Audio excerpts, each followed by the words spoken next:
It was a stormy night, the kind that makes people turn a blind eye to strangers in need. But not Jake. He slammed on the brakes, his heart pounding as he spotted a lone figure drenched on the side of the road.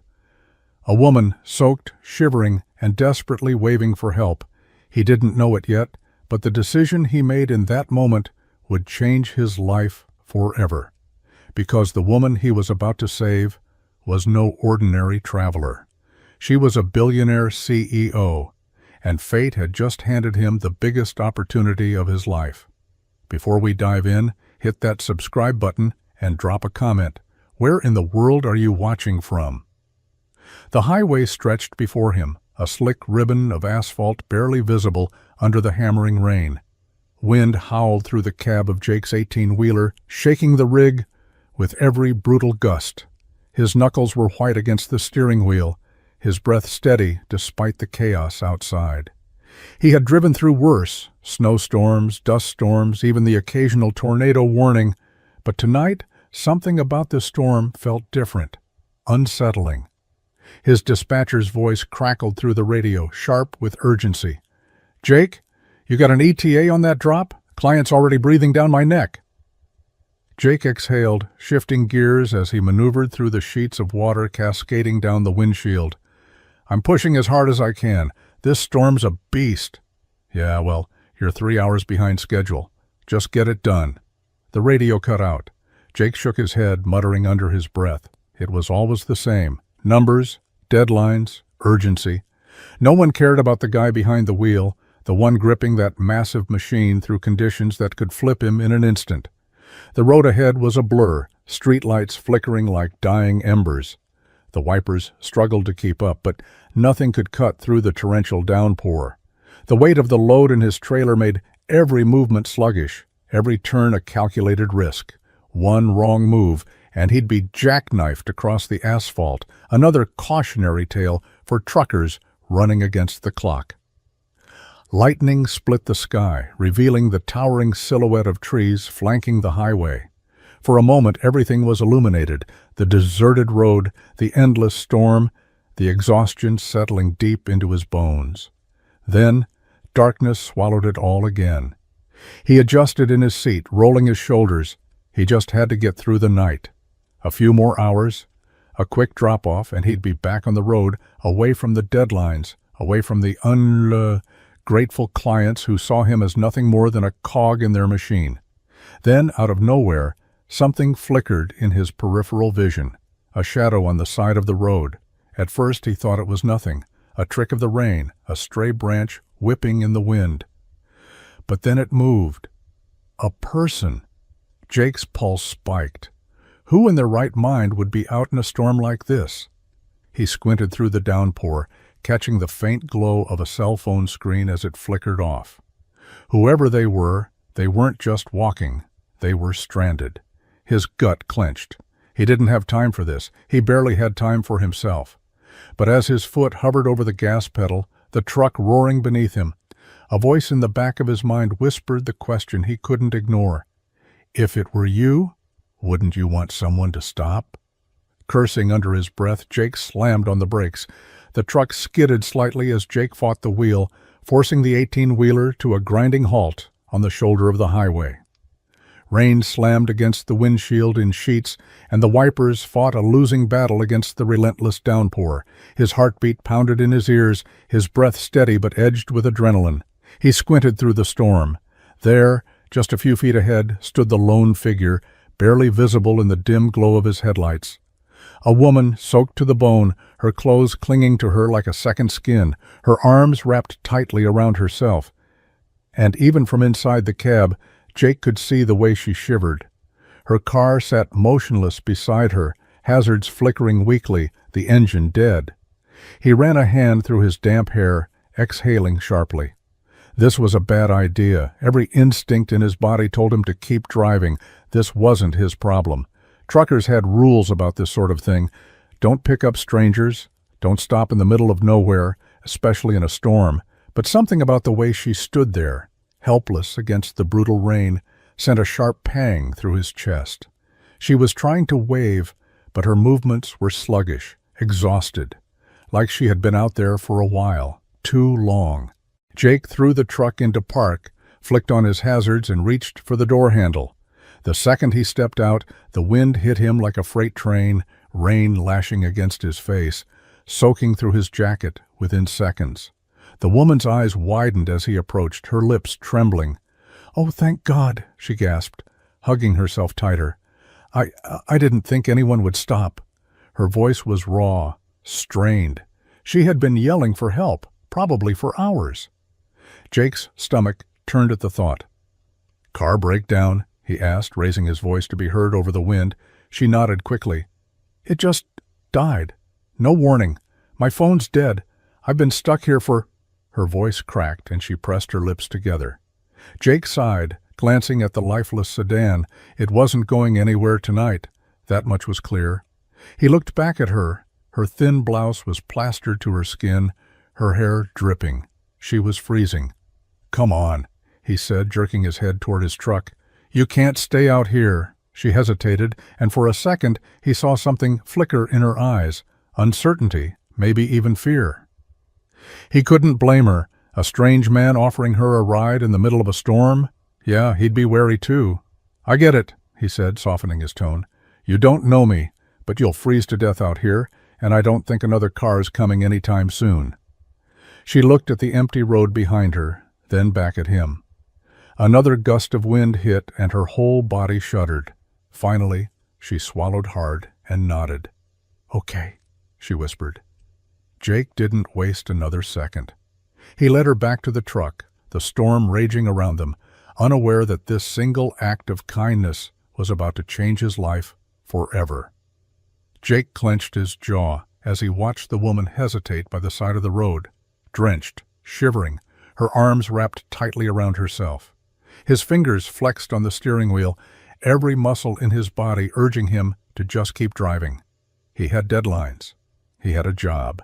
Stopping in the middle of nowhere, in the middle of the night, in the middle of a damn storm. This was breaking every rule in the book. Truckers didn't stop for stranded strangers. It wasn't just about safety, it was survival. People had been set up, robbed, even killed for less. And if something happened, no one would be out here to help him. But then he looked at her again, the way she trembled, her shoulders tight with exhaustion. The way the rain had beaten her down, making her look small, lost, desperate. He muttered a curse under his breath. The seconds stretched. The sound of the rain hammering against the windshield filled the cab. His dispatcher's voice crackled in his head, reminding him that he was already behind.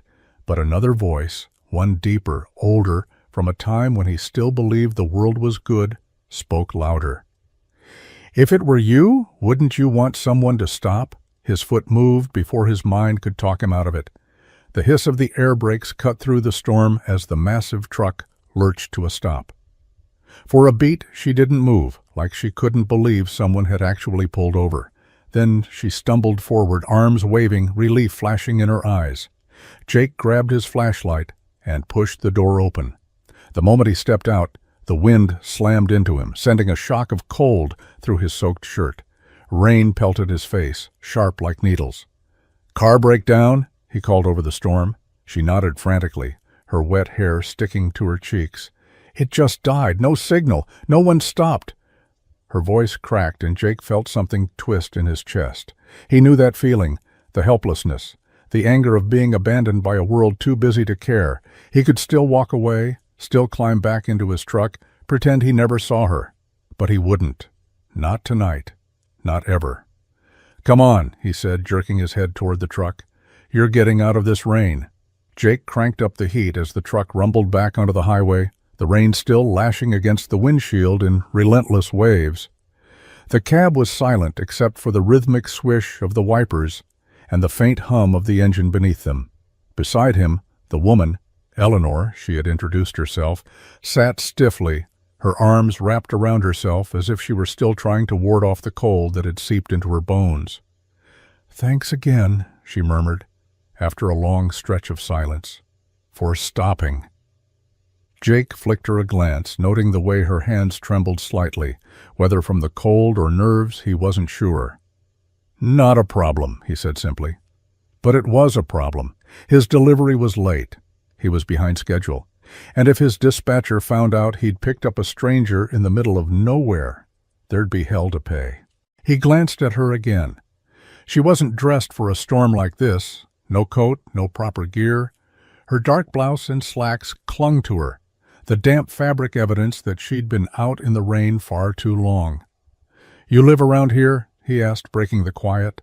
She hesitated, just for a second, before shaking her head. "No, just passing through." That pause was enough for Jake to pick up on something. Most people stranded on the side of the road would be relieved to make conversation, eager to explain their situation. Eleanor, though, was careful with her words, guarded. "Where were you headed?" "Nowhere specific." Another vague answer. Jake's grip tightened on the wheel. People didn't just break down in the middle of a storm going nowhere. "Where do you want me to drop you off?" She stared out the rain-streaked window. "Anywhere safe." There it was again, that hesitation, the careful avoidance of details. Jake had been around enough people to know when someone was holding something back, and Eleanor was definitely holding something back. He didn't press her, but something about this situation didn't sit right. A woman alone in the middle of a storm, with a car that just happens to die and a phone that just happens to be dead too? Yeah, he wasn't buying it. "All right," he finally said. "I'll get you to the next truck stop. You can get a tow from there." She exhaled, almost as if in relief, and nodded. "Thank you, Jake." She knew his name. He never told her his name. His eyes flicked toward her, but she just stared straight ahead, the faintest trace of a smile tugging at the corners of her lips. Jake tightened his grip on the wheel. Something told him this wasn't just some ordinary stranded traveler. The road stretched ahead in an endless ribbon of black, slick with rain, the headlights carving a lonely path through the storm. Inside the cab, the warmth of the heater had finally started to push back the lingering cold, but the air between them remained heavy with unspoken things. Jake kept his eyes on the road, his fingers tight around the wheel. Eleanor sat beside him, silent but awake, her gaze fixed on the blur of trees and highway lines flashing past the window. She hadn't said much since she'd climbed into his truck, and Jake wasn't the kind of man to pry. But something about the way she carried herself, the careful way she measured her words, made him wonder what kind of mess she was running from. He let out a slow breath. "You travel a lot?" he asked, keeping his voice casual. Eleanor turned toward him, the low dashboard light casting soft shadows across her face. "Yeah," she said after a pause. "I guess you could say that." Something about the way she answered made Jake think it wasn't by choice. He nodded, letting the silence settle again before speaking. "I do too. Been on the road most of my life. My old man was a trucker. Grew up watching him go town to town, always moving, never staying in one place too long." Eleanor tilted her head slightly, interested. "And you followed in his footsteps?" Jake let out a dry chuckle. "Not at first. Thought I'd be different. I tried college, did a couple years, but tuition bled me dry. Then my mom got sick, and bills started piling up. Trucking paid, so here I am." She didn't say anything right away, just watched him with an expression he couldn't quite read. "Do you like it?" she finally asked. Jake exhaled, tapping his fingers against the wheel. "Some days, yeah. I like the open road, the quiet. But it's a grind, the long hours, the way companies treat guys like me, like we're disposable. I missed a day once when my mom passed. They docked my pay." His jaw tightened. "Never let me forget it either." Eleanor shifted in her seat. "That's awful." He shrugged. "It's life." For a while, neither of them spoke. The storm had started to ease, the heavy downpour fading into a steady rhythm against the windshield. Then Eleanor broke the silence. "You ever think about doing something else?" Jake let out a soft laugh. "Sure, but guys like me don't get many chances. The world doesn't make it easy to start over." He felt her watching him, but when he turned to meet her gaze, she quickly looked away. She knew something about second chances. That much he was sure of. But whatever her story was, she wasn't ready to tell it. Not yet. The storm had eased into a steady drizzle by the time they approached the outskirts of the next town. The highway lights cast a dim yellow glow over the wet pavement, reflecting off the rain-slicked roads like pools of molten gold. Jake had expected Eleanor to ask him to drop her off at a gas station, or maybe a small diner, somewhere she could make a call and figure things out. But when she finally spoke, her request caught him off guard. "There's a hotel a few miles up," she said, her voice even but careful. "Could you drop me there?" Jake glanced at her, his grip tightening slightly on the wheel. "Hotel, huh?" She nodded, her hands resting in her lap, fingers curled together. "Yeah, it's where I was heading before my car broke down." There was something too rehearsed about the way she said it, too precise. Jake didn't respond right away. Instead, he flicked his eyes toward the GPS mounted on his dashboard, pulling up the nearest hotels in the area. He expected to see the usual roadside motels, cheap, practical places where truckers and late-night travelers crashed for a few hours. But the one Eleanor was talking about, it was a five-star luxury hotel. Jake scoffed under his breath. "That's a hell of a place to stay the night." Eleanor shifted in her seat. "I have a room booked there already." That was another lie. He didn't know how he knew, but he did. Maybe it was the way she said it, a little too quickly, like she was trying to fill the space before he could question it.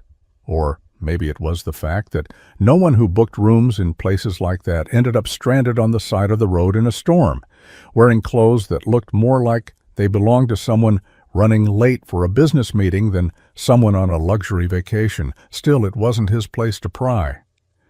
"You got someone waiting for you there?" he asked, keeping his tone neutral. For a split second, her expression changed.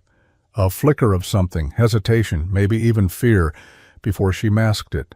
"No, just me." Jake nodded, keeping his thoughts to himself. A billionaire's hotel, but a broken-down car. Clothes that screamed business professional, but no real destination. She had a story, that much was clear. And for the first time since picking her up, Jake was starting to wonder if stopping had been a mistake. Jake pulled into a rest stop just as the first light of dawn stretched across the sky. The storm had passed, leaving behind damp roads and a sky smeared with pale orange and gray. His body ached from the long drive, but he barely noticed. His mind was still stuck on last night, on the woman, Eleanor, and the way she had carefully avoided every question that got too close to the truth. He shook off the thoughts as he killed the engine and climbed out, stretching his stiff muscles. A hot cup of coffee was calling his name, and maybe a few hours of sleep before he got back on the road. But as he turned to grab his jacket from the passenger seat, something caught his eye. A small, sleek leather wallet, half tucked between the seat and the console. Jake frowned. He reached down, picking it up. The leather was smooth, expensive, not the kind of thing a person left behind unless they were distracted or in a hurry. His stomach tightened. Eleanor's. He flipped it open, expecting to find the usual: cash, credit cards, maybe a driver's license. But what he saw made his pulse kick up a notch. Platinum cards, not just one, but several. The kind with weight to them, the kind that people with real money carried. A business card, tucked neatly into one of the slots, with a name that made his brows lift. Eleanor Caldwell, CEO, Caldwell Logistics. Jake let out a low whistle. Logistics. Trucking.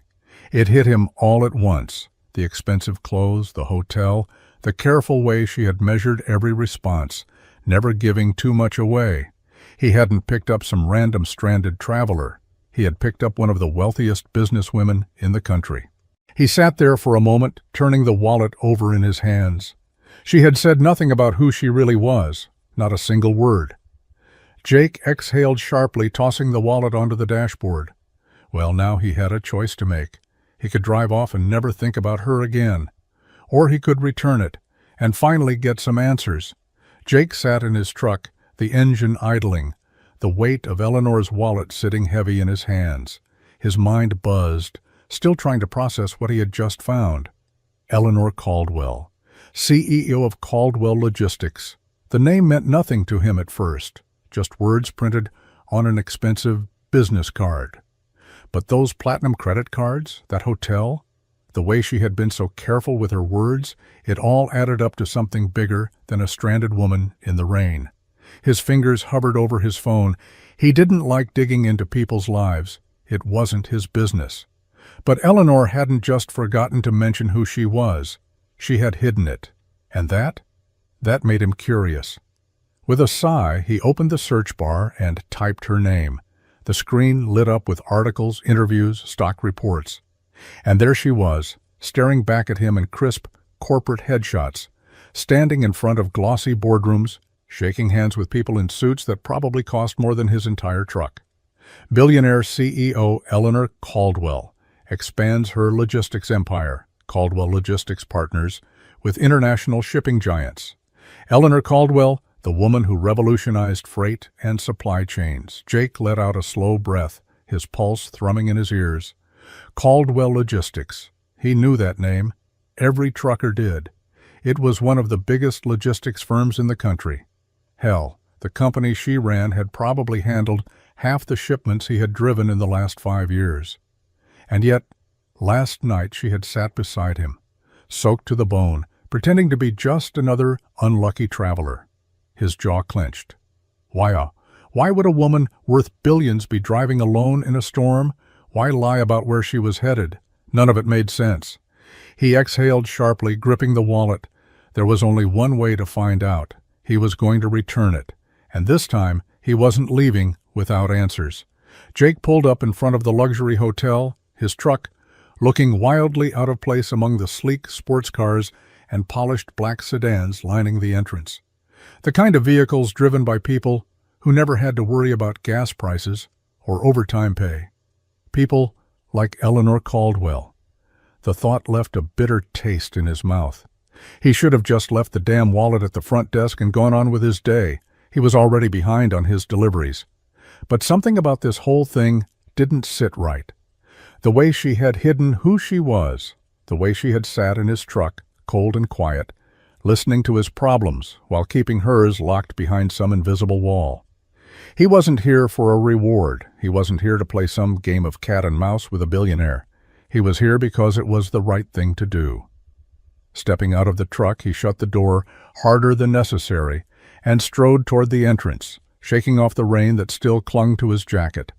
The lobby was exactly what he expected. Marble floors that shone like glass, a chandelier so massive it looked like it could crush a man, and a receptionist who gave him a once-over like she was debating whether he had wandered in by mistake. "I'm looking for Eleanor Caldwell," Jake said, pulling the wallet from his pocket and holding it up. "She left this in my truck last night." The woman's expression barely shifted. "Ms. Caldwell isn't taking visitors." Jake exhaled sharply. Of course she wasn't. "Look," he said, his patience thinning. "I'm not here to bother her. Just give this to her, all right?" Before the receptionist could respond, a voice cut through the air. "Jake?" He turned. Eleanor stood at the top of the staircase leading to the lobby, dressed differently than last night, sleek, poised, polished, like she had stepped right out of one of those magazine articles he had read earlier. For a second, neither of them spoke. Then she made her way down the steps, stopping just inches from him. "You—" She glanced at the wallet in his hand, her expression unreadable. "You came back." Jake nodded. "Figured you'd need this." She took it, her fingers brushing against his. "You didn't have to." "Yeah," he said, shoving his hands into his jacket pockets. "I did." Eleanor studied him, something flickering in her gaze. Maybe surprise.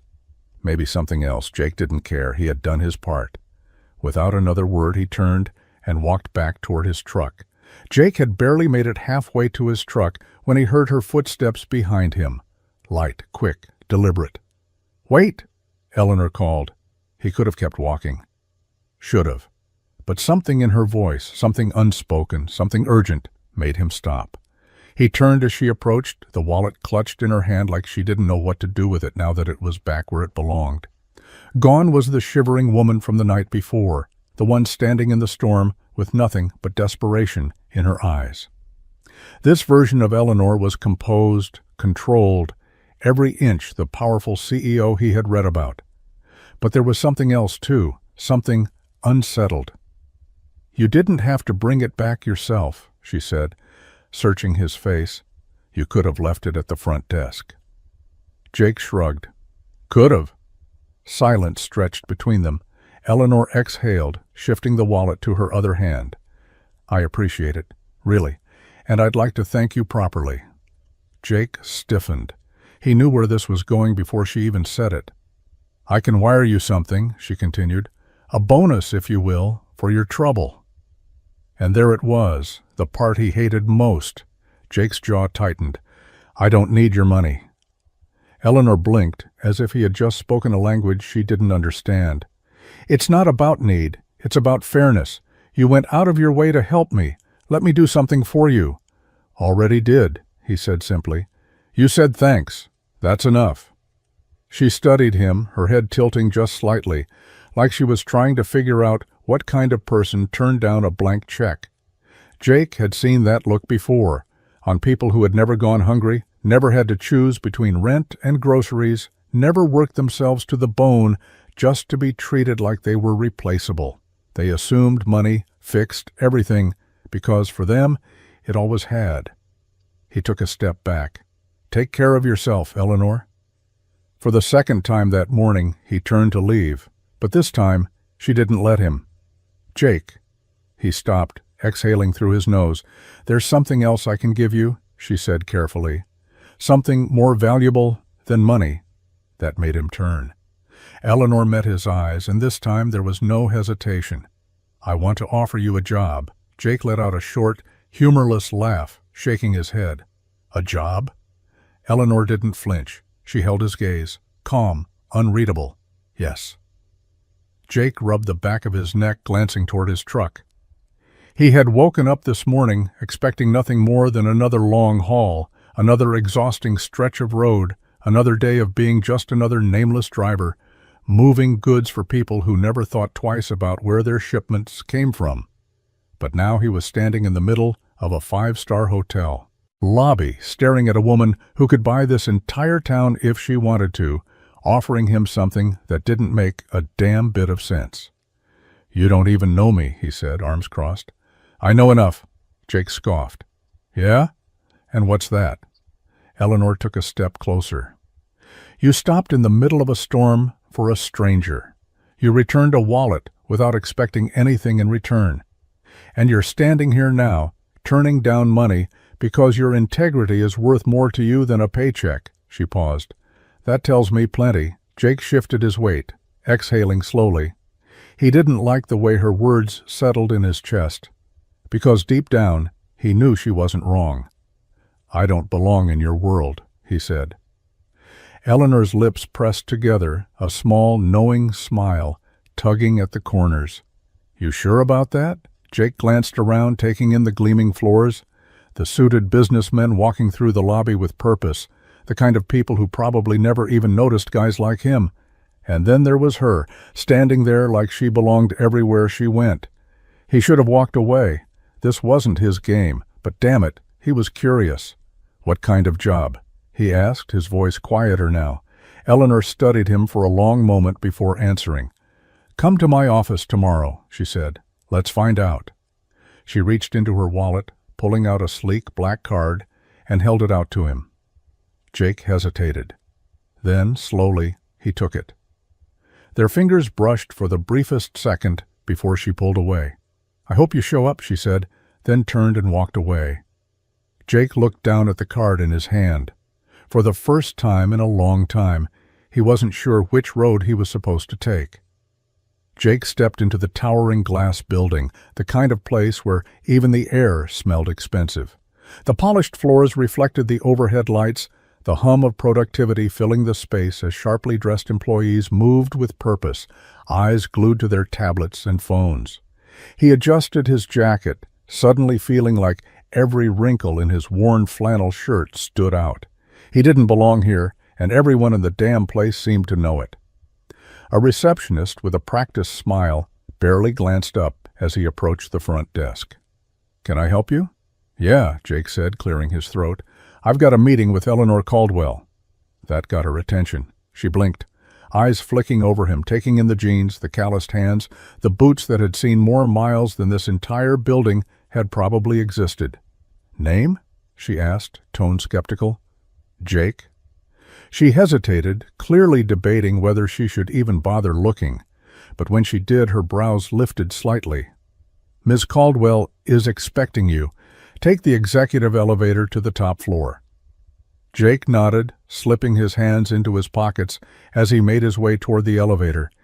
He could feel the eyes on him, subtle, but there. A few suits whispering to each other, side eyes from men who had probably never worked a job where missing a single day meant missing rent. The elevator doors slid open, and he stepped inside, exhaling sharply as he leaned against the wall. What the hell was he doing here? The doors opened to an office floor with floor-to-ceiling windows overlooking the city skyline. He had barely taken a step before a voice cut through the air. "You lost?" Jake turned.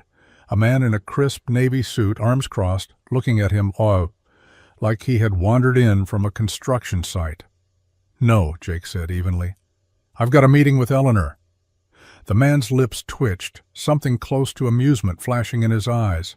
"Ms. Caldwell is in a meeting. You can wait." His gaze flicked over Jake's clothes. "Or I can tell her you changed your mind." Jake clenched his jaw.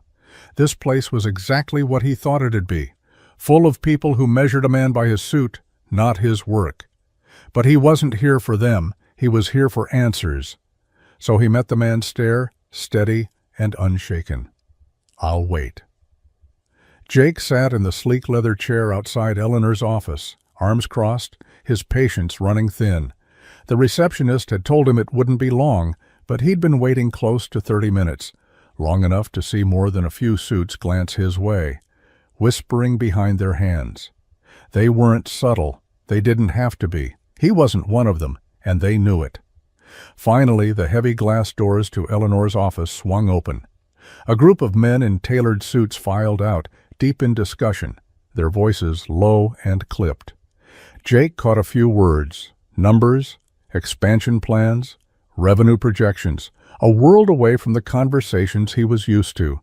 Then Eleanor appeared in the doorway, effortlessly composed, just like before.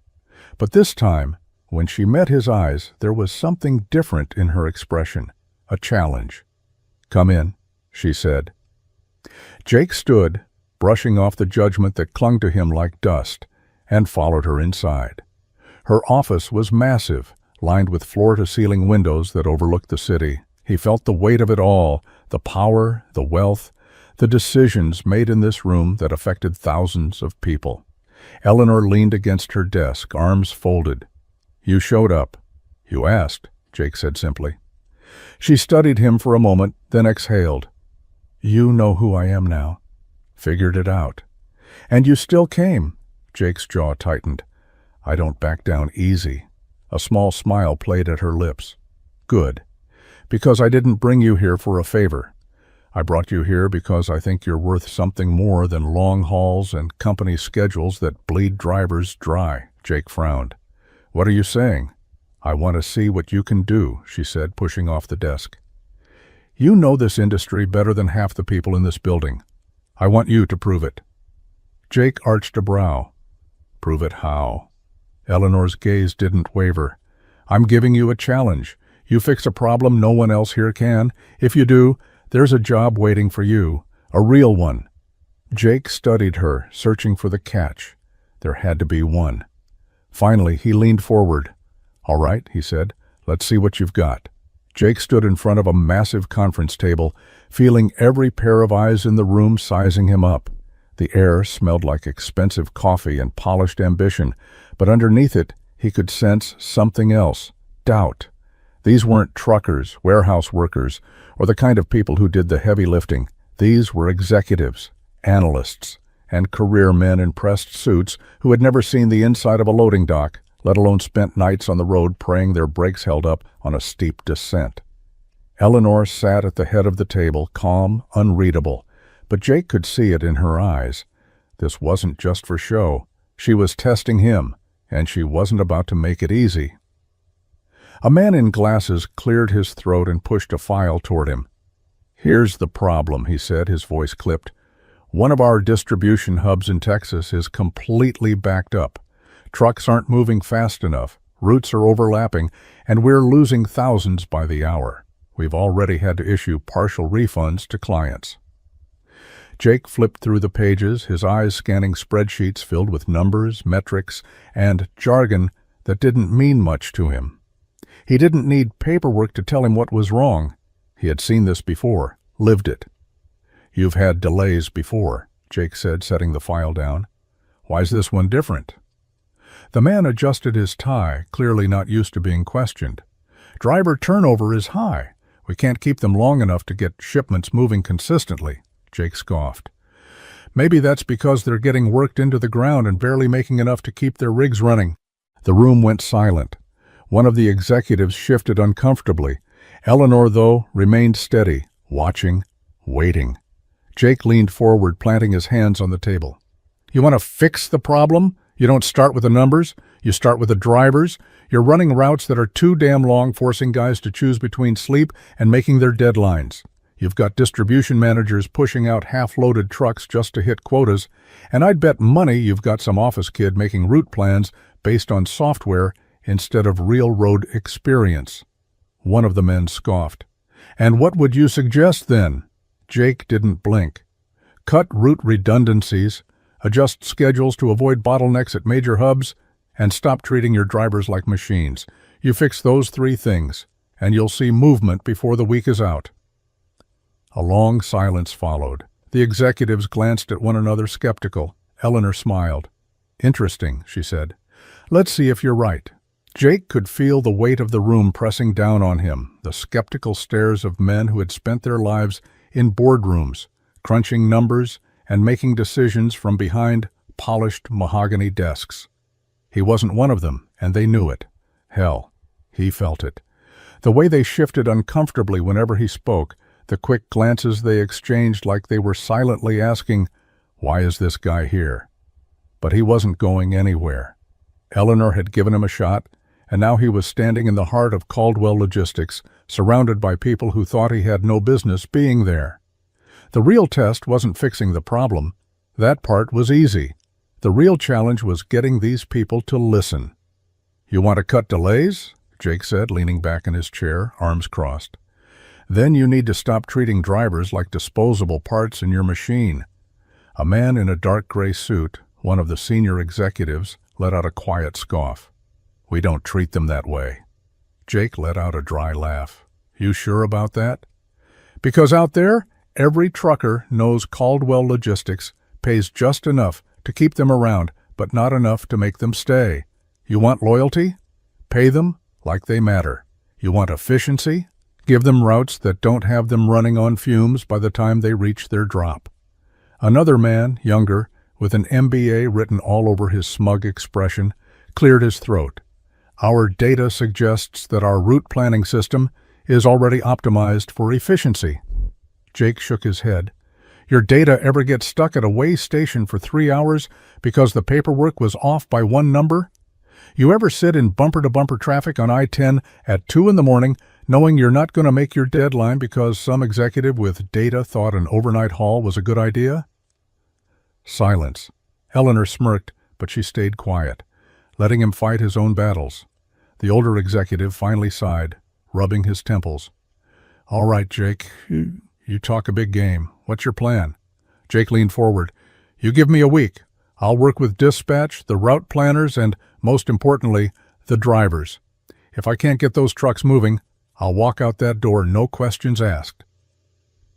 The tension in the room shifted. The suits weren't convinced. But Eleanor?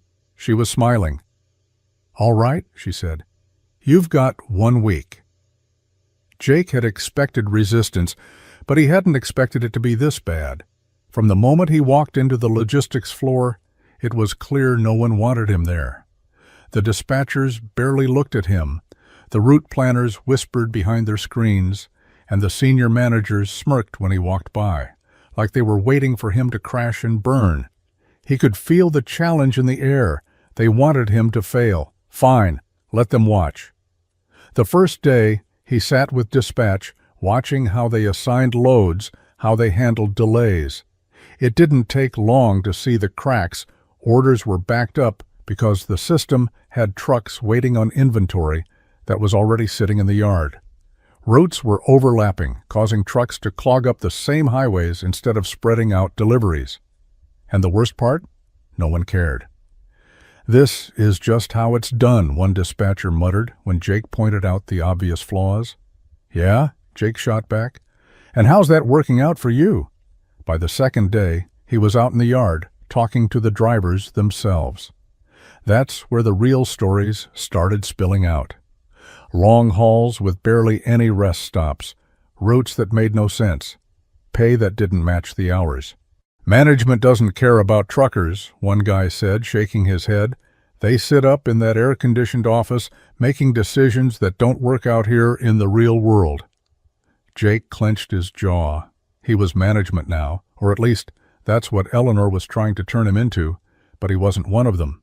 By the fourth day, he had mapped out a plan. It wasn't some fancy corporate overhaul. It was common sense. Spread out the load schedules. Let the drivers have a say in their own routes. Stop pushing overnight hauls through the cities at rush hour. Simple, but the executives hated it. "You're talking about reworking an entire system that's been in place for years," one of the managers said, crossing his arms. "Yeah," Jake shot back, "because it's broken." The tension crackled. He was making enemies. But he didn't care, because by the end of the week the delays were already dropping. And Eleanor? She was watching, and for the first time she looked like she believed he just might pull this off. By the time Jake stepped onto the warehouse floor, he already knew what he was up against. The boardroom was one thing, corporate sharks circling, waiting for him to slip up. But this was the heart of the operation. And it was a mess. Forklifts weaved through aisles stacked with half-sorted inventory. Pallets were crammed into corners, some marked incorrectly, others not marked at all.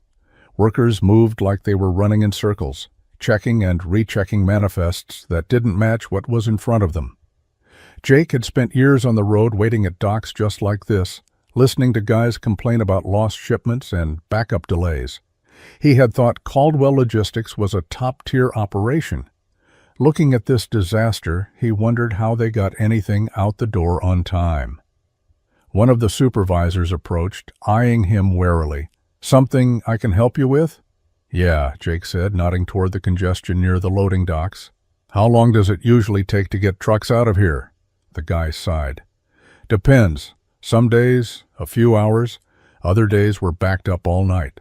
Jake pointed toward a group of forklifts idling near a row of pallets. "Why are those just sitting there?" "Waiting on clearance from inventory management," the supervisor explained. "Nothing moves until they sign off." Jake frowned. He had heard this story before. Corporate efficiency on paper, bottleneck disaster in reality. "Let me guess," he said. "Inventory's up in an office somewhere, buried under reports instead of down here where the actual work is happening." The supervisor hesitated, then nodded. "Yeah." Jake exhaled, shaking his head. "That's the problem." Later that day, back in the conference room, the executives presented their so-called solution: more automation, more tracking software, more layers of corporate oversight. Jake sat through it, arms crossed, waiting for them to finish before finally speaking. "You're all trying to fix this with numbers," he said. "But this isn't a numbers problem. It's a people problem. You've got managers making decisions from a distance while the guys on the ground are stuck waiting for approvals that shouldn't take more than 5 minutes. One of the suits scoffed. "And your solution is what? Let the workers do whatever they want?" Jake leveled him with a stare. "No, my solution is to put decision-making where it belongs, on the damn warehouse floor." Silence. Then Eleanor spoke. "He's right." Every head turned. Jake just leaned back in his chair, arms crossed. Now that was interesting. Eleanor watched Jake from across the room as he spoke with one of the warehouse supervisors, his hands moving as he explained something, his voice steady, confident. He didn't belong here, not in the way the others did, with their polished shoes and degrees hanging on their office walls. But somehow he commanded more respect in a few days than some of them had in years. She had seen it before, the way corporate men tried to talk their way into leadership, throwing around data and projections without ever understanding the people who actually made things happen. But Jake, he knew this world because he lived it. He had walked the warehouse floors, sat behind the wheel of a truck for endless miles, worked the kind of hours that bled a man dry. And yet, he didn't complain. He didn't demand recognition. He just did the work. She admired that, more than she wanted to admit. The executives had been pushing back against him all day, trying to poke holes in his ideas, trying to prove he didn't belong here. But the more they challenged him, the more she saw just how different he was. He didn't flinch under pressure. He didn't care about corporate games or empty titles. He just wanted the job done right. She had spent her career surrounded by men who wanted to impress her, men who smiled too easily, who said the right things, who studied her movements like she was another deal to be closed. But Jake had never once tried to win her over. If anything, he had treated her the same way he treated everyone else, with a quiet, steady resolve, unshaken by wealth or power. And it unsettled her, because for the first time in years, she found herself wanting to prove herself to someone else. She pushed the thought aside as Jake approached her, wiping his hands on his jeans. "Well," he asked, "think I pissed off enough of your suits today?" Eleanor let out a small laugh, surprising herself. "You've got them on edge." "Good," Jake said with a smirk. "They should be." Eleanor studied him for a long moment, then nodded. "So should I," she murmured under her breath.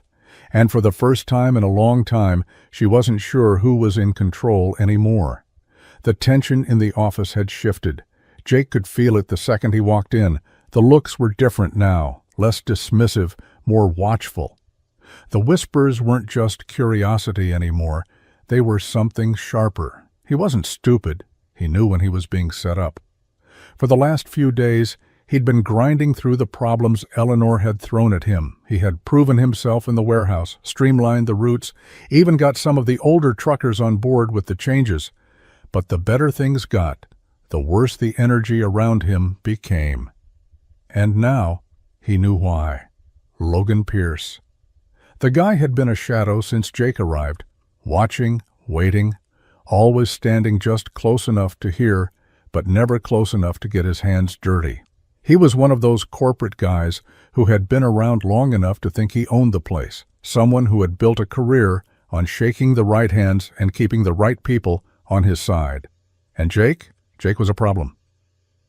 "You think you've got it all figured out, don't you?" Logan said, stepping into his path as Jake headed toward the dispatch office. Jake stopped, meeting his gaze. The guy was slick, perfectly pressed suit, polished shoes, the kind of smile that wasn't really a smile at all. "I think I'm getting things done," Jake said. Logan chuckled, shaking his head. "Eleanor might be entertained by your little working-class hero act, but let's be honest, you don't belong here." Jake exhaled, his patience wearing thin. "That right?" Logan stepped closer, lowering his voice. "You think she's different? That she actually cares? She's using you, trucker, playing a game.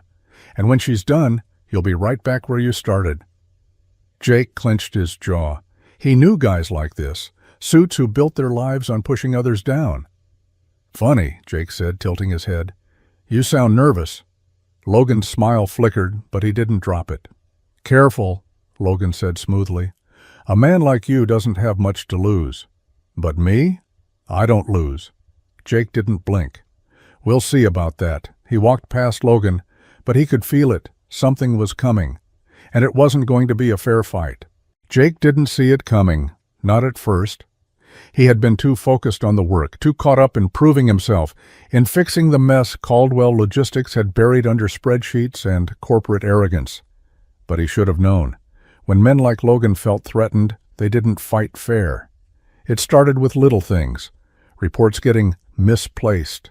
Emails he never sent suddenly appearing in executives' inboxes with his name attached. Then came the meetings he was supposed to be in, meetings that got rescheduled at the last minute without anyone telling him. By the time he figured out what was happening, the damage had already started. Eleanor's face was unreadable as she stood behind her desk, arms crossed, watching him carefully. She had called him in without warning, her voice clipped, her usual confidence edged with something else. "Jake," she said, setting a thick folder down in front of him. "Tell me why I just got this report stating that you approved a reroute that cost us nearly $100,000 in lost efficiency." Jake frowned, flipping open the file. His name was right there, on a document he had never seen before, a signature at the bottom, one that almost looked like his, but not quite. His stomach turned. "This isn't mine," he said firmly, looking up at her. Eleanor held his gaze. "Then who did it?" He exhaled, running a hand through his hair. He knew who. Logan. He didn't have proof yet, but the setup was too perfect. Logan had been waiting for a way to get rid of him, and now, somehow, there was paperwork tying Jake to a major screw-up. Eleanor tapped her fingers against the desk, watching him carefully. "I brought you in because I believed you saw things differently," she said. "But this is reckless." Jake clenched his fists. He had worked too hard, fought too many battles to let some snake in a suit take him down with a few falsified documents. "I didn't do this," he said, his voice low but firm. "And if you give me time, I'll prove it." Eleanor didn't answer right away. Then, finally, she nodded. "You have 24 hours. Jake swallowed hard. That was all he needed. Because if Logan thought he had won, he was dead wrong. Jake had been in tough situations before. He'd been stuck on icy roads with failing brakes, forced to haul loads that pushed his rig to the edge, and stared down more than a few men who thought they could push him around. But this? Standing in front of Eleanor, knowing his entire shot at something better was hanging by a thread, this was a different kind of pressure. The office was silent, except for the distant hum of the city outside. Eleanor stood near her desk, arms crossed, eyes locked onto him with a sharpness that made it clear she wasn't just listening, she was measuring him. "I want to believe you," she finally said, her voice even, controlled. "But this is serious, Jake. Falsifying approvals, making reckless decisions that cost this company money." She exhaled, shaking her head. "If I back you, and you're lying to me, I take the fall for it too." Jake felt that hit like a punch to the gut. He understood stakes, but this wasn't just about him anymore. "This isn't a mistake, Eleanor," he said, his voice steady. "It's a setup." She studied him, eyes narrowing just slightly. "Logan?" Jake nodded. "It's him or someone working for him. You knew he didn't want me here. This is how guys like him play the game. They don't fight fair. They don't argue face to face. They pull strings in the dark and let the damage take care of itself." Eleanor didn't flinch, but something shifted in her expression. Jake took a step forward, lowering his voice. "You brought me here because I see things differently, because I don't belong in this world. And that's exactly why they're trying to take me out, because they know I'm right." The silence stretched. Then Eleanor sighed, shaking her head. "You know what's funny?" Jake raised an eyebrow. "The first night I met you, I wasn't sure if I could trust you," she admitted. "Now I'm standing here, realizing you might be the only person in this entire building I can trust." Jake's chest tightened. "So," she said, straightening. "Prove it. Prove Logan's behind this." Jake smirked. "Already working on it." Jake had worked his whole life knowing that men like Logan always won.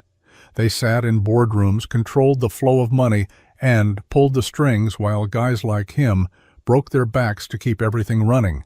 It was the way the world worked, until someone decided to fight back. Eleanor wasn't backing down. She stood at the head of the long conference table, her expression calm, unreadable, but her presence alone was enough to silence the room. Around her, the executives sat stiffly, some checking their watches, others watching the scene unfold with veiled amusement. They thought this was just another meeting, another performance. Then she dropped the file onto the table. Logan barely reacted. If anything, his smirk deepened. "What's this?" Eleanor leaned forward, resting her hands on the table. "It's proof that you orchestrated a fraudulent report to discredit Jake." A ripple of tension moved through the room. Logan let out a breathy chuckle, shaking his head. "Come on, Eleanor. You're really going to take his word over mine?" Jake stayed quiet. This wasn't his fight anymore, it was hers.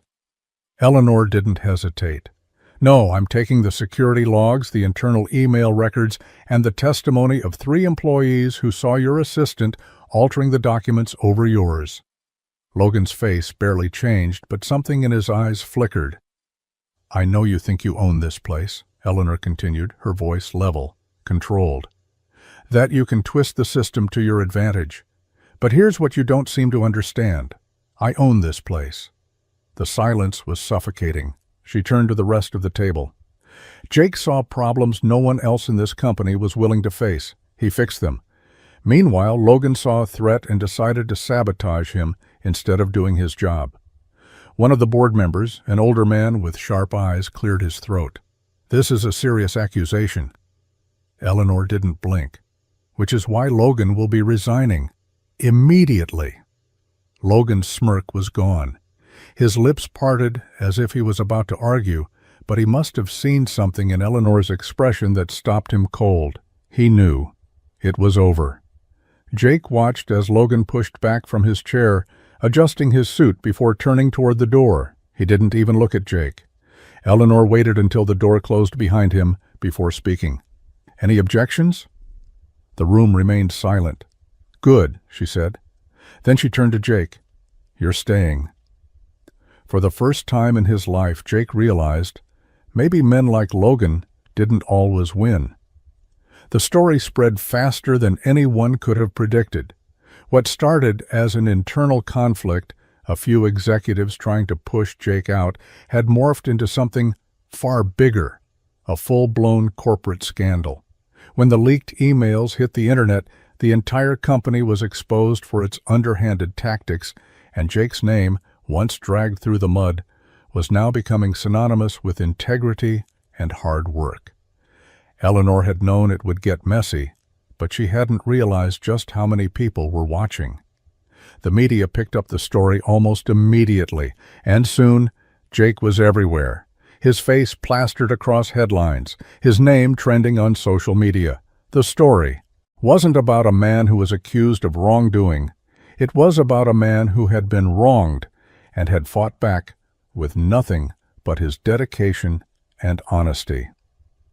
Jake wasn't prepared for the attention. He had been working in silence, doing his job, fixing the issues no one else wanted to face. He never expected to be the hero. But that's exactly what he became. In the midst of it all, the messages started pouring in. Truckers, warehouse workers, and everyday people who had been stuck in their own miserable jobs, feeling overlooked and underappreciated, saw Jake's story as a spark. They saw a man who refused to back down, who fought for what was right, no matter the odds. A post went viral. "Jake's story is my story. I've been pushed down, lied to, told I wasn't enough, but I'm not giving up anymore." Jake sat in his truck one night, scrolling through the messages, his heart heavy with the realization that something he had never asked for had just changed his life and the lives of others. It wasn't just about the company anymore. It wasn't about fixing logistics or improving routes. It was about standing up, doing the right thing, and making sure others saw that it was possible to fight against the system, even when the odds were stacked against you. And as he read another message, this one from a young driver who had just started his first job, Jake realized something. They had won. He had become the symbol of hope he never knew the world needed, and for the first time, he felt like he truly belonged, not just in the truck or at the company, but in a world that was finally starting to recognize the value of honest work and integrity. The boardroom felt different now. Jake could feel it the moment he walked in. There was an energy that hadn't been there before. The same polished faces, the same expensive suits, but the tension was gone. There was respect in the air now, not just skepticism. Eleanor was already sitting at the head of the table, her usual composure in place, but this time there was something more, something that made her seem even more untouchable, more powerful. She looked up as he entered, and for a brief moment their eyes locked. There was no need for words. She was ready. "Take a seat," she said, gesturing to the chair beside hers. Jake hesitated. This was it. He wasn't a corporate man. Hell, he never even wanted to be. He had spent his entire life driving across endless highways, working through the grime of warehouses and docks, surviving by his wits and his ability to fix problems others overlooked. But now, here he was, stepping into a world he didn't understand, not fully. He sat down, the weight of the moment pressing down on him like a ton of bricks. Eleanor didn't waste time. "I've been watching you, Jake, for a long time now. The way you handle problems, the way you lead from the ground up, not from some office miles away. You've done more in a few weeks than some of the people in this room have done in years." Jake shifted in his chair, uncomfortable with the attention. He wasn't used to being praised. He was used to working, fixing, getting things done without needing to be in the spotlight. But Eleanor wasn't finished. "You've proven you understand this company. And more importantly, you understand the people who make it run. The drivers, the warehouse workers, the ones who make sure the trucks get on the road. You see them for who they are, not as numbers on a report." Jake opened his mouth, ready to downplay it, but she held up her hand, silencing him. "I'm offering you a position, Jake, a leadership role. I want you to help me shape the future of this company. Not just the routes or the trucks, but the way we treat people, the way we lead." The room went silent. Jake's heart pounded in his chest. A part of him wanted to refuse, to walk away from the responsibility, from the pressure. But another part of him, one he had kept buried for so long, knew he couldn't turn this down. "You've got the job," Eleanor said, her voice firm, her eyes never leaving his. "If you want it." He swallowed hard, the weight of her words settling in. This wasn't just about him anymore. It was about the future. "Yeah," he said finally, his voice steady. "I'll take it." Jake stood in front of the open door to his truck, the engine still warm, the scent of diesel lingering in the air. He had spent countless hours in that seat, felt the weight of the miles pushing him forward, each town a fleeting stop, each highway an endless stretch of freedom and solitude. It had been his life for so long, his refuge, his escape from everything else that felt too complicated. But now, standing there, he couldn't help but feel the pull of something else. The leadership role Eleanor had offered him was no small thing. It was a chance to change the way things worked at Caldwell Logistics, to finally have a voice in the decisions that shaped the company, to stop fighting against a system that had always seen him as just another cog in the machine. It was everything he'd wanted, a chance to make a real difference, but it wasn't the life he had known. He ran his hand along the side of the truck, the metal cold beneath his fingertips. There was something comforting about the simplicity of it all. The road, the open space, the hum of the engine beneath him. It was a rhythm he understood, a pace he could control. The idea of stepping into a world of boardrooms, corporate meetings, and constant scrutiny felt like a foreign land. The thought of leaving it all behind was suffocating, but as he stood there staring at the truck, he realized something. The world he had been part of for so long, the life of a trucker, the long hours on the road, the constant grind, had always been his escape. But now he didn't need to escape anymore. He had the opportunity to do something bigger, something that mattered not just for him, but for everyone who had ever been overlooked, overworked, or underappreciated. The drivers, the workers, the ones who had been treated as nothing more than a line item on a report. He could help change that. But what about the road? He closed his eyes for a moment, taking in the familiar sound of the wind rustling through the trees and the low rumble of passing trucks.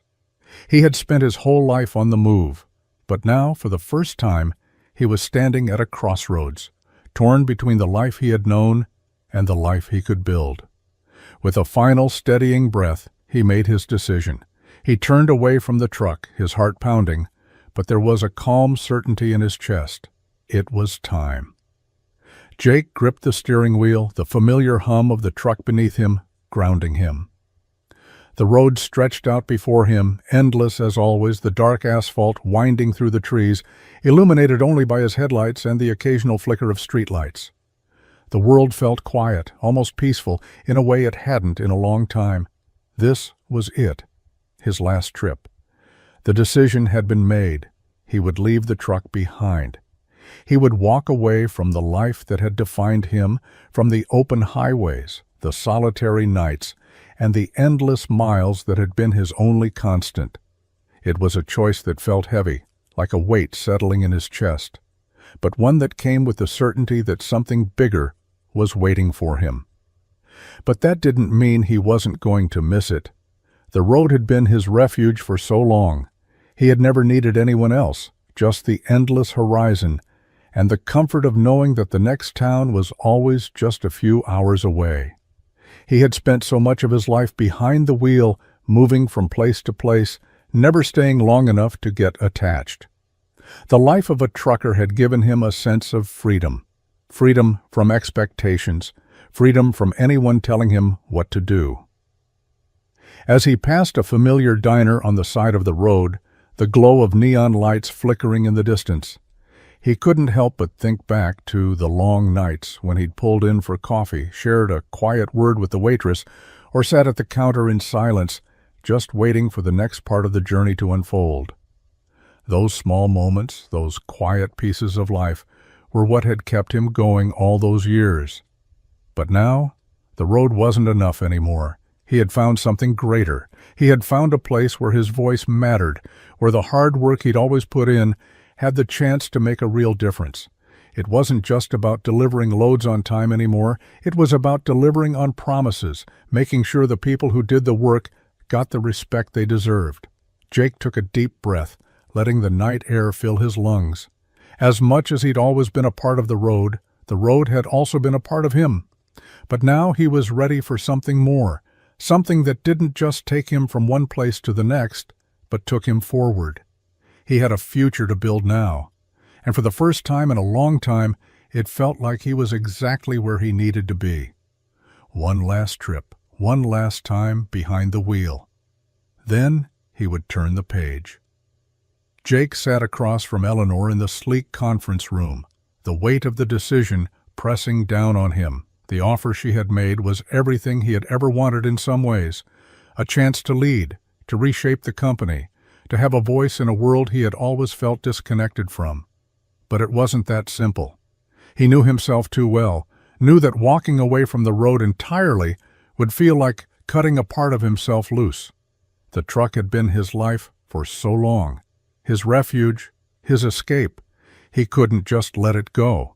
Eleanor sat back in her chair, watching him closely, waiting. She knew this wasn't an easy decision for him. She understood the kind of man Jake was, the kind who built himself from the ground up, the kind who didn't need anything handed to him. She had seen him work, seen the way he made things happen without ever asking for credit. She had faith that he could take Caldwell Logistics to places it had never been.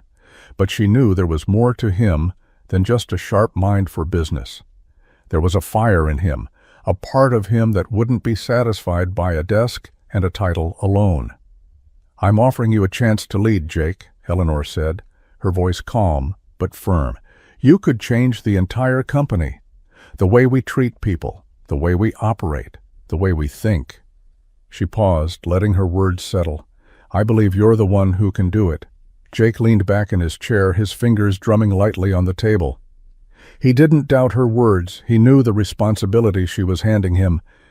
But something about it felt too big, too foreign. The idea of leaving behind everything he had known, everything that had kept him grounded, left a knot in his stomach. "I'll take the job," Jake said, finally meeting her gaze. His voice was steady, but there was an edge to it.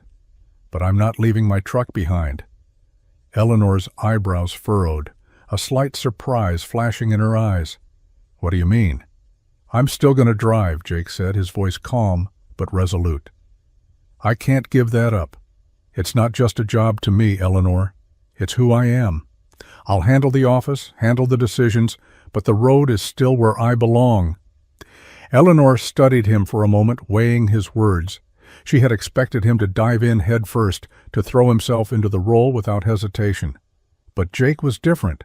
He wasn't looking to lose himself in the system. He wanted to change it, not become part of it. After a long pause, Eleanor nodded. "If that's what it takes for you to stay true to yourself, then we'll make it work." Jake nodded back, a weight lifting off his shoulders. He had his place in this world. He wasn't giving up the road, not completely. He would take the position, but he would carry his trucker roots with him every step of the way. No matter how high he climbed, he would never forget where he came from. And that, in the end, was the part that would make all the difference. Jake stood in front of the sleek glass doors of his new office building, the weight of the moment hanging in the air. His hand hovered over the door handle, but he paused for just a moment, his eyes drifting to the parking lot. It wasn't the polished, expensive cars parked there that caught his attention. It was the sight of his old truck, sitting there right at the edge of the lot. The rig he had spent years driving, the one that had carried him through the lonely nights, the long hauls, the countless miles. It was parked like it belonged, like it was a part of this world, even though the world he was stepping into now seemed so far removed from the life he had known. For a long moment, Jake just stood there, staring at the truck that had been his companion through thick and thin, the only thing that had never judged him, never asked for more than he was willing to give. He had made his way through the hardest days behind that wheel, learning everything he knew from the road, from the people he met along the way, from the quiet moments of reflection as the miles stretched out before him. And now here he was, walking into a shiny new office, sitting at a desk in a high-rise building with a title that came with power and responsibility. It was everything he'd ever wanted, in some ways, but it didn't feel like everything. It felt like a new chapter, a chapter that was still being written. Jake exhaled slowly, turning away from the truck and pushing open the door to the building. He had made it. There was no denying that, but as he stepped inside, he couldn't help but feel the pull of the road, the familiar hum of the engine calling to him, reminding him of who he was, where he came from. He walked down the hallway, past the polished floors and glass walls, and into his office, taking a moment to stand at the window. He could see the whole city spread out before him, the skyline glittering in the distance. This was where he was supposed to be. But the truck, the road, it would always be a part of him. It had to be. He glanced at his desk, the papers neatly stacked, the computer screen glowing with endless possibilities. It was a new beginning. But out there, parked in the lot, was a reminder of who he had been. And no matter how far he went, that man, the one who had built everything from the ground up, would never be far behind. Jake smiled to himself, a quiet pride swelling in his chest. He had earned this. And no matter how high he climbed, no matter what new challenges came his way, he knew one thing for certain. He would never forget where it all began.